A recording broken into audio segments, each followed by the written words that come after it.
Donald Trump's tough talk didn't end with last night's debate. He's lashing out this morning at Frank Luntz, who conducted a focus group of Ohio voters. 23 Republicans monitored the debate with Republican strategist and CBS News contributor Luntz. They were often critical of Trump, and he was quick to respond on Twitter. Trump wrote, quote, "Frank Luntz, your so-called focus groups are a total joke. Don't come to my office looking for business again. You are a clown." Frank Luntz is with us from Cleveland. Good morning, Frank.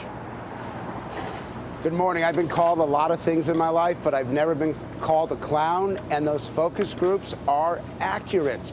What do you say when you won't guarantee to support the Republican nominee, when you call women some pretty horrific names, when you insult the moderator of the debate, when you don't answer questions specifically, when you can't even explain why you went bankrupt? I have to tell you, this was an amazing debate performance. Not amazing because it was effective, amazing because I saw the destruction of a presidential campaign over those 2 hours. It really was remarkable. Well, I want to see some of the results from your focus group. First, of course, the first question that the moderators asked Donald Trump was on that question about whether he would have pledged not to run as an independent. Let's watch.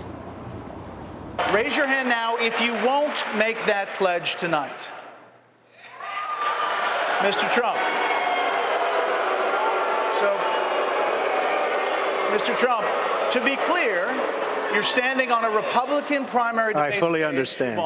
You're not going to make the pledge tonight. I will not make the pledge at this time. Okay. We heard the crowd in the arena act negatively. Also, your focus group? Yeah, these are partisan Republicans, as they should be in a primary debate. By the way, number one, I actually like Donald Trump. As a person, he's fun to be around. As a businessman, our group unanimously said that they would hire him to run a business if they owned one. But when you're talking about a Republican presidential nomination, when these people want to defeat Hillary Clinton, that's not the language, that's not the strategy, that's just not what they want to hear. Frank, let me make sure I understood what you said. We saw last night, did I hear you say, the destruction of a candidacy? The destruction of a candidacy. I thought that Trump had the capability, because of his presentation, because of his persona, to take it up to 30, 35%. I saw this with Ross Perot, and Trump has many of the similar characteristics. Now, make no mistake, his popularity may even go up slightly, but the negativity around him, because in the end, you still have to be liked by a majority of Republicans to get the nomination. What I saw yesterday was the beginning of hostility that I haven't seen towards a presidential candidate. Trump was the #1 person walking into that debate. Almost all of his supporters abandoned him because of what he said. But there was such an interesting moment from your dial research involving women. This is a candidate who's really had a history of some misogynistic statements, which is why I think what happened with those dials right after he made comments about women were so fascinating. So first, let's listen to that clip, and then we want to hear what your response is to it. You've called women you don't like fat pigs, dogs, slobs, and disgusting animals. Your Twitter account... Only Rosie O'Donnell. No, it wasn't. And how will you answer the charge from Hillary Clinton, who is likely to be the Democratic nominee, that you are part of the war on women? I think the big problem this country has is being politically correct. I've been challenged by so many people, and I don't frankly have time for total political correctness. And to be honest with you, this country doesn't have time either.